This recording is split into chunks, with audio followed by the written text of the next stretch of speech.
Okay, just quickly summarizing. If you accept what we've done, at least tentatively until we measure it next week and prove it to the satisfaction of whatever degree of accuracy we can attain, okay? Net force is mass times acceleration, where net force is the sum of all the forces.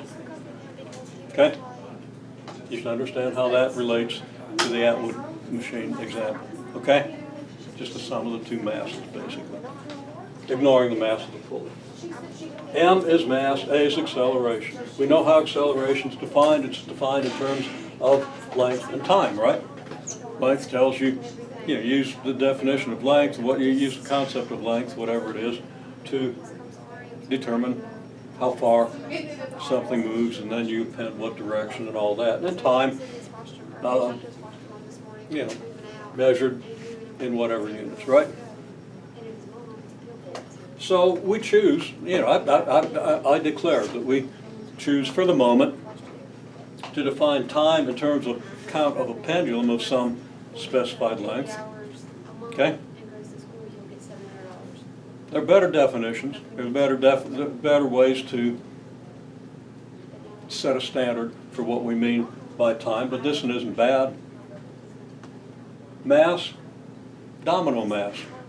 This has a shortcoming because we got a lot of dominoes and their masses vary. You very seldom find two dominoes of the same mass, right? So it's not a great unit to use, but we're going to use it anyway.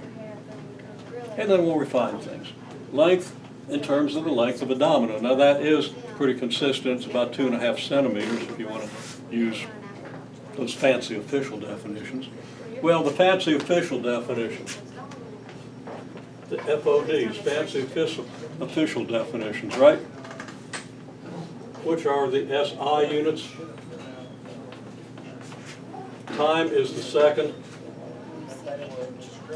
Mass is the kilogram. And length is the meter. Okay?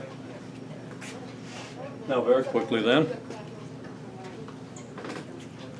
What then are the units of net force?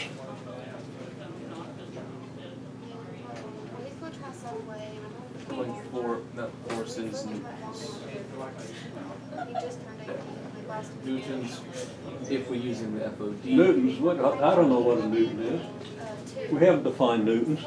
In terms of things that we've defined, what is, I'm saying defined, in terms of the accepted units of time, mass, and length, what is net force? Without getting into specifics, MLT squared over T squared. Okay, well that's good dimensional analysis. I see you've read chapter 1 or picked it up somewhere. Okay? And that's very good. Which system do you want to use, this one or this one? This very practical system that we can implement here with confidence that it's not totally accurate or precise, or this one that we accept because that's what everybody says. We can use either. Okay, in this system, what is a unit of force? It's got to be in terms of pendulum counts, domino masses, and domino lengths. dm dl over pc squared. Okay, so yeah.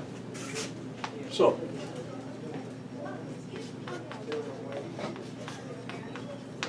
in domino mass, well, I'm going to say m sub dom. That's the mass of a domino, right? And then that's got to be times the unit of acceleration, which is the unit of length divided by unit of time squared, right? We've done it in domino lengths per count squared, right? Or centimeters per count squared, if you want to use those fancy meter sticks. Okay? So it's mass of a domino times your unit of length, which is domino length,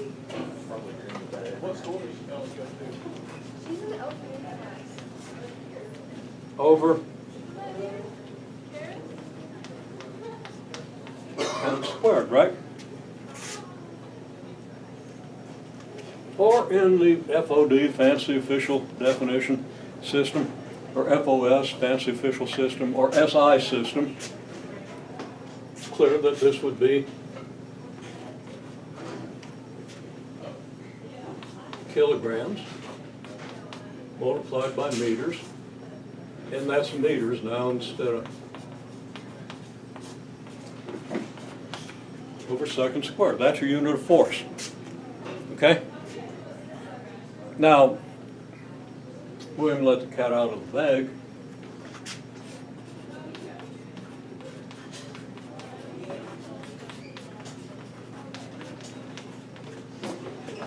Call it Newton's in honor of the greatest, generally accepted greatest physicist of all time, right?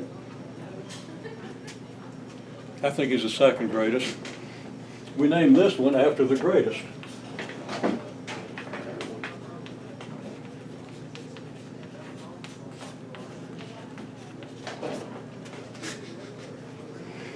After William's brother. Okay?